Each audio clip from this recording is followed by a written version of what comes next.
Alright. Oh boy. The Last of Us Season 2. I am familiar with The Last of Us, the first game. I'm quite familiar with the first game. I never played it. Well, I have played it. I played the remake on PlayStation 4 or something years ago. But I watched a Let's Play back when this game came out. I think this game, the first part 1 came out in like 2013, memory serves. So yeah, I watched a Let's Play of that. So yeah, I am quite familiar with the plot and story of the first game. But I've never played the second game, which I'm assuming Season 2 is going to be based off of. And I've never seen the show. Never seen the show. I have my reservations about a lot of things. Maybe concerns would be the right word. And we're about to find out if these concerns are something to be concerned about. Let's just find on out. The past few years have seen the dawn of a new era for video game adaptations. Yes. Yeah, they've definitely been attempted before, with varying degrees of success. Oh my god, just get that shit out of my eyes. So Tomb Raider, not gonna lie. They've definitely been attempted. Not the worst adaptation, you know that scene. We all know what scene I'm talking about. Before, with varying degrees of success. But that was just but it's disgusting. only in the past 5 years or so that Hollywood has seen the true potential of I never stuff seen a like Sonic this and movie. decided to exploit. I hear a lot of people like him though. Is it true that Keanu Reeves is in the new one? I heard that Keanu Reeves was. I don't know. It doesn't matter. I'm not gonna watch Sonic movies. I was never a Sonic fan. That's it. And who could blame them, really? The amount of money being made by the video game industry absolutely dwarfs what Tinseltown manages to bring in each year. The budgets for AAA games make a mockery of even the most bloated of blockbusters, which is kind of creating its own set of problems, but that's a Except topic games for have another become video. woke. The point is, So, I can totally understand why the fine people of Hollywood want to jump on this particular bandwagon. Yeah, when's the God of War movie coming out? You know that's in the pipeline. Sony's gotta have that thing coming out soon. They definitely have a script or something ready for the God of War movie. Oh god. Exploit a vast back catalogue of pre-existing characters and storylines without going through the difficult process of coming up with original ideas. There's a huge built-in audience that should, in theory, be super hyped for your product. It should be very easy. Tie your big movie release into the game with special downloadable content, creating some weird Ouroboros of entertainment.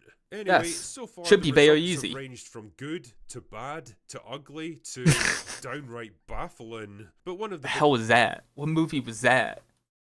Good to bad. Oh, that's the Halo show. To oh my god, the Borderlands. I forgot that movie even came out. It came out last year. I forgot it came out. What were they thinking? Borderlands? Oh my god. Ugly to... What the hell is this? Umbrella? Oh my god, this is Resident Evil. Oh my... What did they do to my child? Look how they massacred my child. Downright baffling. Ew. One of the big success stories in this confusing patchwork was The Last of Us, based just off the straight from the show. game series I mean, by the Naughty game. Dog.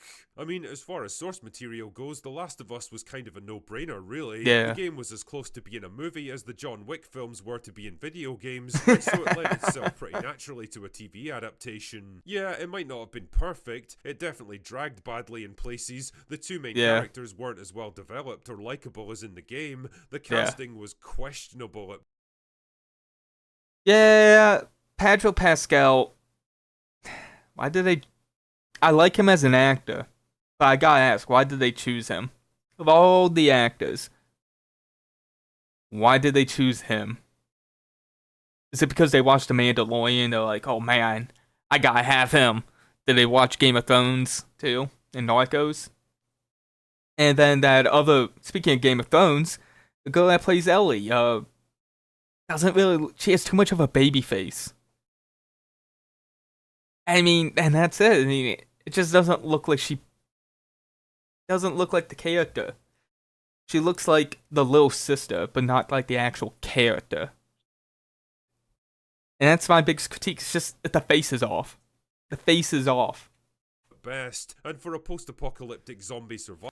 See, that's not Ellie's face, in my opinion. It's too baby-faced. And yeah, unfortunately, you can't fix that problem when you're the actress, but it's still an issue. Survival show, there was a distinct lack of zombies towards the end, but overall, I think people Of course there fairly were. happy with it. But there was a problem looming on the horizon, dear viewer, and that problem Part came 2. in the shape of Season 2. Oh man. Oh God, oh man. See, everyone hates The Last of Us Part 2, if you don't know. Everybody hates The Last of Us Part 2. Everybody. And I'm sure you're about to see why. much like Season 1 took its inspiration from the first game in the franchise, Season 2 was going to have to draw on its sequel to carry on the story. And well, there's no getting around this one. The Last of Us Part 2 was a bit of a fucking pig. No matter how many slobbering games journalists fell over themselves to fillet Neil Druckmann's throbbing shaft. Look at that, I mean, like... like, I'm not a hater or anything, but... why she was so ripped? I mean, that's not even the main issue. She's ripped. Okay, she's like some weird survivalist lady. Alright, whatever. The plot, though. Why do they kill Joel? And they actively lie, because you see this in the trailer. They have scenes in the game where they replace the character model with Joel. And then the actual game, they don't actually have Joel in that area, because he's dead. So they knew they were going to piss people off. And they did it anyways. Because, I don't know, got flex on them, you know, woman power or something, I don't know. Neil Druckmann or whatever the hell his name is. Really, whew. Someone's got an egotistical writer problem.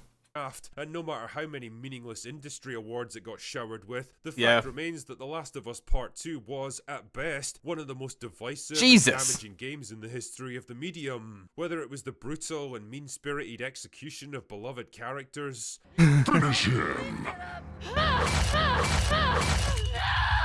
Fatality. Oh yeah, and by the way, Ellie doesn't kill Abby, who's that woman that just murdered Joel. She doesn't do anything. She doesn't kill him. Kill her, sorry, at the end of the game. Because revenge is bad. Joel dying totally makes sense.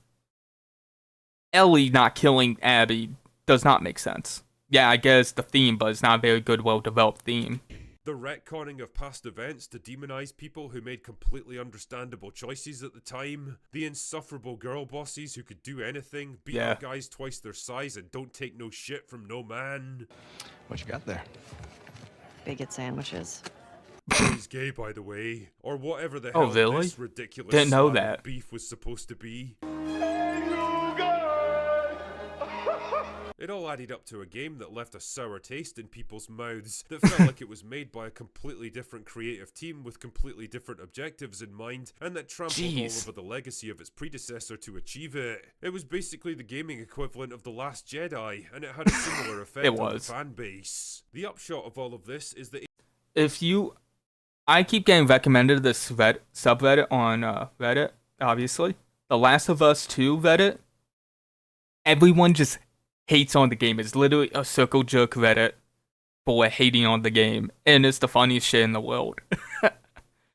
If you got some spare time and just want to read a bunch of people hating on a IP that they used to love, just go and type in The Last of Us 2 subreddit.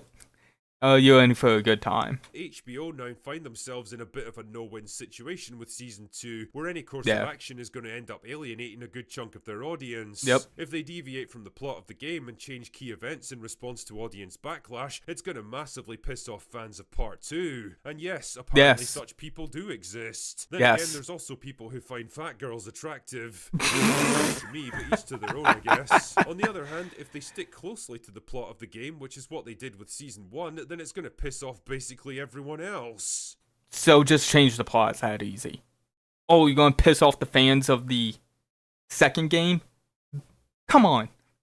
A, there's not that many fans of the second game, and B, gamers are used to getting the shaft when it comes to video game adaptations into movies and TV shows.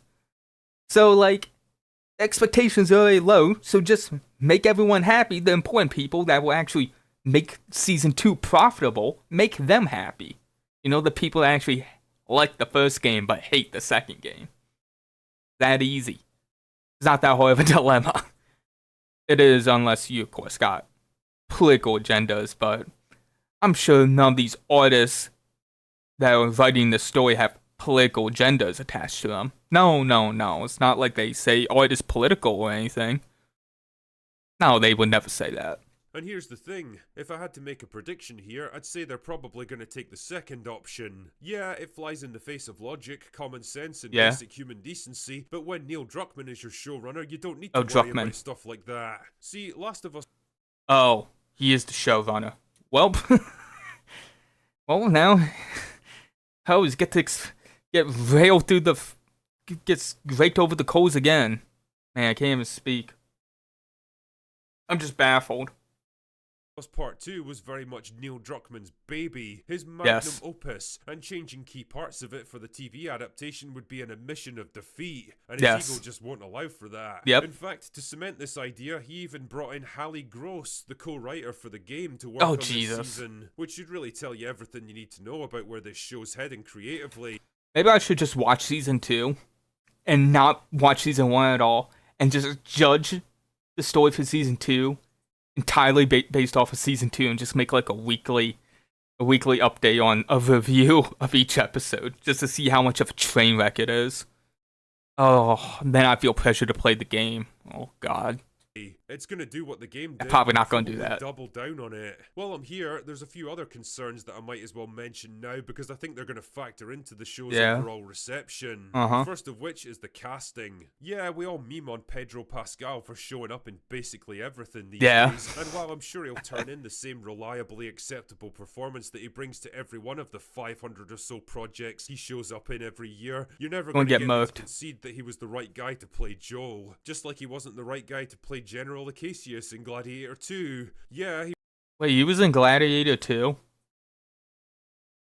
Man, why is he in everything? Okay, who's an actor that they could have gone to play Joel? Channing Tatum. Or, no, not Channing Tatum. What's his name? Who's the guy that plays Venom? Tom Hardy. Oh, man, that would have been fantastic. He looks like the character. I don't know why they didn't get him, though. I don't know, it probably doesn't have anything to do with political reasonings. He was perfectly fine in the role, I guess. Absolutely he's not. A good enough actor to make most characters work to some degree, but you could tell that it didn't really fit with his sensibilities as a performer. I get the impression that he's actually a bit of a sensitive soul in real life, probably more inclined towards flawed and vulnerable characters with a lot of emotional expression, wearing nice fluffy jumpers and doing bouncy showbiz interviews, but for some reason Hollywood keeps trying to... I mean, he was already in Game of Thrones. Actually, I don't think I've ever seen him in a real role that I've been like, oh my god, he's fantastic. I've seen him in things I've liked. Like, I liked him in Narcos. But I wouldn't say he was fantastic.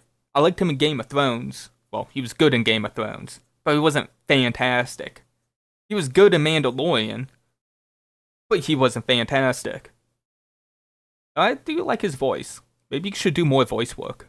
To market him as a rugged, grizzled, tough guy, like he's the next Charles Bronson or Clint Eastwood or something. It all feels about as authentic as Zendaya's career. All of this is to say that I don't think he was the right choice to play Joel. I don't especially like what he did with the character in season 1, and I don't expect it's going to get any better in season 2. But okay, fine, I guess that's a problem that will solve itself eventually. The bigger issue is Ellie. Let's be real with ourselves, gentlemen. I think pretty much everyone agrees that Bella Ramsey was a bad choice to play this.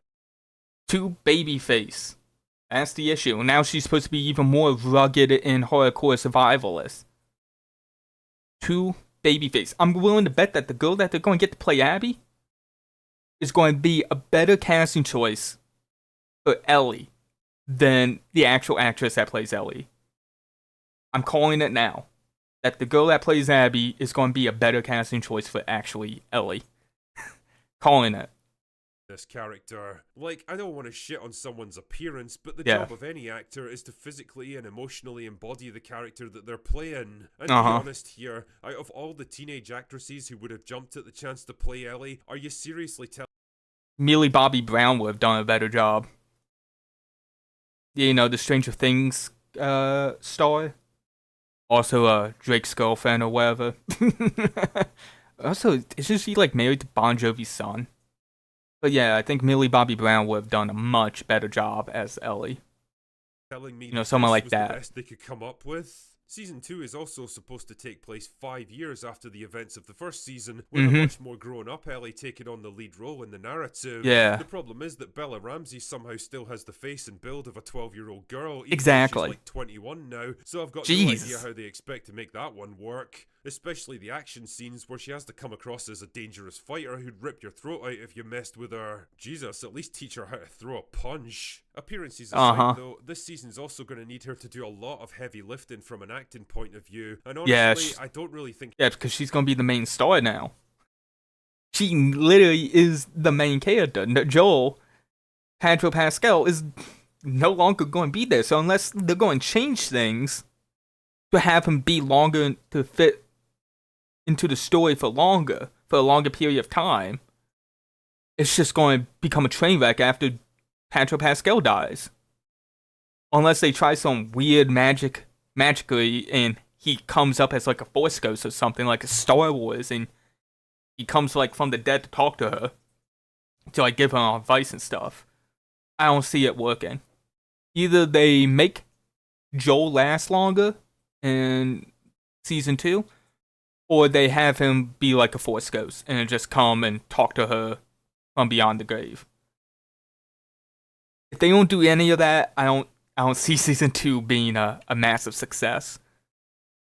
And Druckmann and Ball pretty much guarantees that it won't be a massive success. she has the range or the charisma to pull it off. She can manage a kind of smarmy, prickly aggressiveness, but that's basically the only thing I got from her in season 1. Yeah. Ellie's unique combination of plucky bravery, fake bravado, childish innocence, and emotional vulnerability from the games was replaced by a kind of sneering, arrogant overconfidence where she was able to verbally spar with adults far older and more experienced than herself.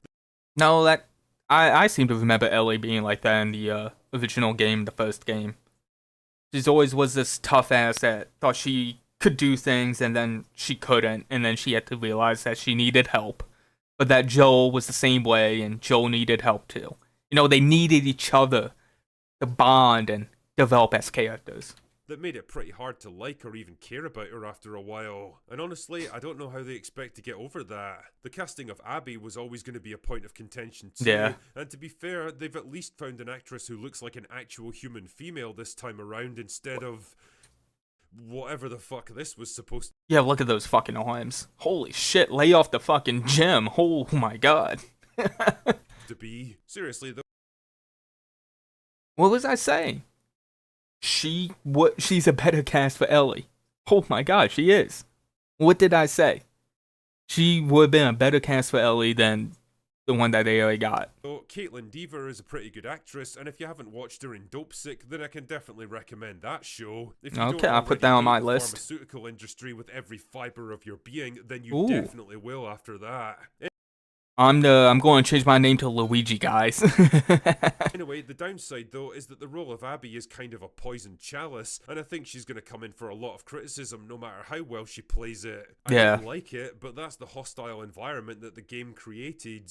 Now, this last Druckmann, one is purely thank one you. of those gut instinct things, but I get the feeling that season 2 is going to go all in on the message. We already know that stuff like that is close to Neil Druckmann's heart, and he certainly injected every ounce of it into the second game. It's going to be woke beyond belief. But while season 1 generally managed to avoid being too overt with its political messaging, you could always kind of feel it there lurking in the background. Oh, yeah. So, communism. Nah, it ain't like that. It is that, literally. This is the commune. We're communists. Whew. Wow. Let's just say when I hear the word communist, I get the same revulsion as if I heard the Nazi. That's right, I hate communists as much as I hate Nazis. So for someone to call themselves a communist might as well just call yourself a Nazi. But the showrunners knew they had to win people over with that all-important first season, otherwise there Yeah. wouldn't be any more, and so they were smart enough to keep it dialed down to some degree. But now that they've gotten over that initial hurdle, well, I'd expect to see it fully unleashed with season. Yeah, I only have a bunch of corporate suits making a story where the main characters, well, not the main characters, but important quote-unquote good guy characters openly call themselves communists. That irony will never be lost on me. Oh,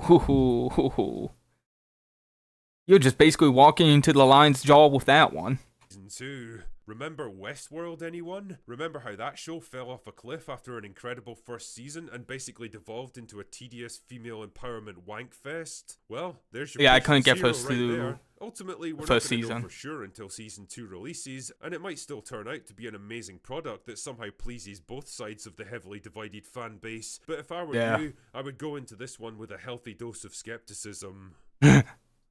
Anyway, that's all I've got for today. Go away now. Oh, yes. Holy Yeah. So, The Last of Us 2, it's going to be a failure. Season 2. Last of Us 2 was already a failure. Season 2, it's going to be even worse. Oh boy, it's going to be even worse. But we can only wait and see. Get the beer ready, boys. It's going to be a party.